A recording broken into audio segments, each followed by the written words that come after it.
Hello বন্ধুরা, কেমন আছেন? আশা করছি সবাই ভালো আছেন, সুস্থ আছেন। ম্যাচ সবাই দেখেছি। সূর্যকুমার যাদব কালকে তার জন্মদিনে সারা ভারতবাসীকে যে উপহারটা দিল অসাধারণ।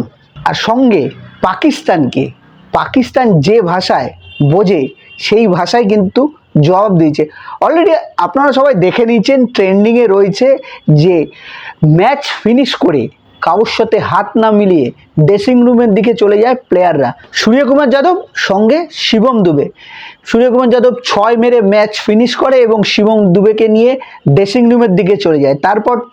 তারপর প্লেয়াররা একে একে আসে, নিজেদের সঙ্গে সবাই হাত মেলায়, কিন্তু কোনো পাকিস্তান প্লেয়ারদের সঙ্গে হাত মেলানো আতঙ্কবাদী দেশের প্লেয়ারদের সঙ্গে হাত মেলায়নি। এটা হচ্ছে সবথেকে বড় নজির রেখে গেল সূর্যকুমার যাদব ও আমাদের ভারতের সমস্ত প্লেয়ার। তাই সমস্ত প্লেয়ার এবং সূর্যকুমার যাদবকে আমার তরফ থেকে স্যালুট। এবার আসবো ম্যাচ সামারি নিয়ে। ম্যাচ সামারি কি বলবো বলুন? পাকিস্তানের সেই শ্যাম আয়ুব, যাকে নিয়ে পাকিস্তানের সবথেকে বড় ব্যাটসম্যান, যে নাকি জাসপ্রীত বুমরাকে 6 বলে 6টা 6 মারবে, ডাক 0 বলে। হার্দিক পান্ডিয়ার ওভারের সেকেন্ড বল, কিন্তু ম্যাচের ফার্স্ট বল বলা যায়, যেহেতু ওভারের প্রথম বলটা হোয়াইট হয়েছিল, ম্যাচের ফার্স্ট বলই কিন্তু আউট। আবার ক্যাচ ধরেছে কে? সেই জাসপ্রীত বুমরা, সবাই দেখেছেন। পরের ওভারে আবার জাসপ্রীত বুমরা আবারও আউট। তো সুতরাং ম্যাচ তো আমি বলেছিলাম 80-20, 80-20ও না, 90-10 হলেও হবে।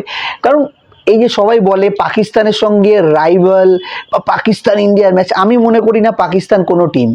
যারা বাংলাদেশের 140-42 রান টপকাতে পারে না, সেই টিম পাকিস্তান, সেটা একটা টিম টি-20তে বা টি-20 বলুন। কারণ পাকিস্তানের সঙ্গে তো টেস্ট খেলা হয় না, টি-20 ও ওডিআই, তাও হচ্ছে যেগুলো মেজর টুর্নামেন্ট আছে সেগুলোতে। কোনো বাইল্যাটারাল সিরিজ তো খেলা হয় না।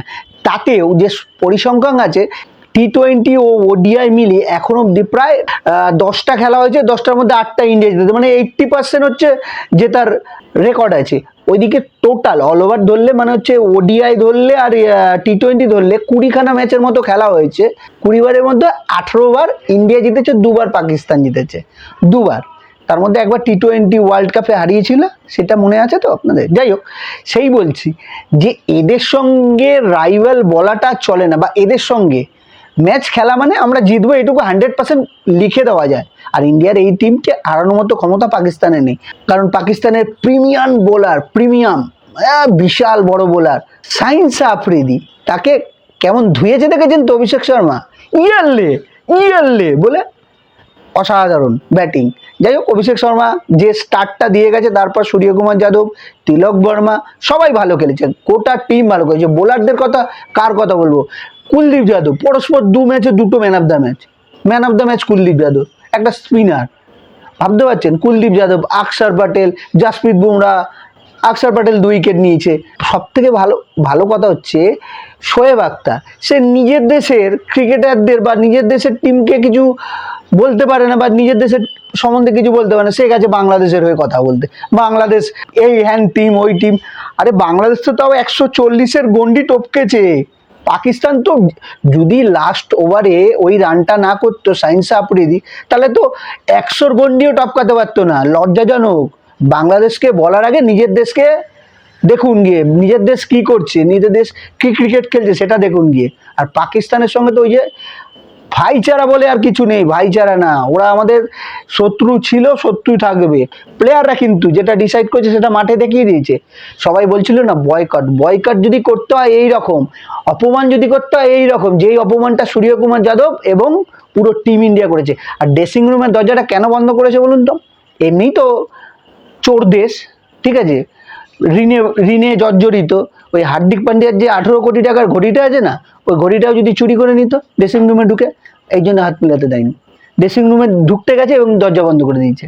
ওই 18 কোটি টাকার ঘড়িটা যদি চুরি করে বেচে দেয়, তাহলে ওদের দেশের যে আর্থিক সংকট আছে না, সেটাও মিটে যাবে।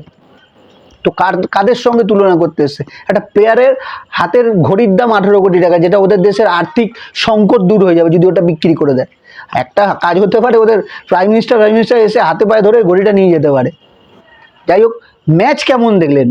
এই যে ম্যাচটা হলো, আবারও কিন্তু পাকিস্তানের সঙ্গে দেখা হবে, রেডি থাকুন। কারণ এইভাবেই কিন্তু তৈরি করা হয়েছে ছকটা, বা এইভাবেই এইভাবেই তৈরি হয়েছে এশিয়া কাপের পুরো শিডিউলটা। দেখবেন পাকিস্তান উঠবে, আবার সুপার ফোরে পাকিস্তানের সঙ্গে ইন্ডিয়া খেলবে, যদি আবার ফাইনালে যায়, যদি, বলতে পারছি না ফাইনালে যাবে কিনা, কারণ জানি না, বলা তো যায় না, ক্রিকেট তো, ক্রিকেটে কোনো কিছুই বলা যাবে না, তাহলে আবারও কিন্তু ইন্ডিয়ার সঙ্গে দেখা হবে। তাই 3বার পাকিস্তানকে হারানোর জন্য কিন্তু রেডি থাকতে হবে ইন্ডিয়ান প্লেয়ারদের, আমি বলে দিলাম। কারণ সুপার ফোরে এরা উঠবেই, পরের যে ম্যাচটা আছে জিতবে আশা করছি, জিতে সুপার ফোরে যাবে, আবার সুপার ফোরে দেখা হবে, আবার সেম ব্যবহার হবে। যতবার ওদের সঙ্গে দেখা হবে, যতবার আসবে ততবার হারাবো। তাই বন্ধুরা, আবারও ইন্ডিয়া পাকিস্তান ম্যাচ দেখার জন্য কিন্তু সবাই রেডি থাকুন, হবে ম্যাচ, আবারও হবে, খুব শিগগিরই সুপার ফোরে দেখা হবে। কিন্তু প্লেয়াররা যেটা করেছে সেটার জন্য প্লেয়ারদের হ্যাটস অফ বলেছি, আগে স্যালুট করেছি, আবারও স্যালুট করে এই ভিডিওটা শেষ করলাম।